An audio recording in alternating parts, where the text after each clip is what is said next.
Hello po guys, ayan po, nagluto ako ng beef steak, yan. Tapos nagsaing na rin ako, nagluto ako. Kasi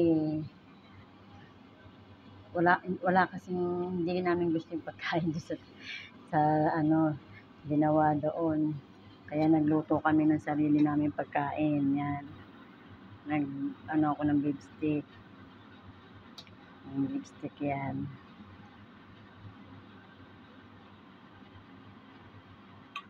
Iba kasi yung kanin na niluto nung kasama ko. Ayaw namin ng ganun, kaya nagluto na lang ako ng sarili namin pagkain.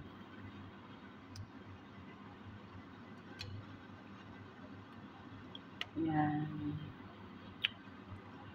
Nagluto si Inday.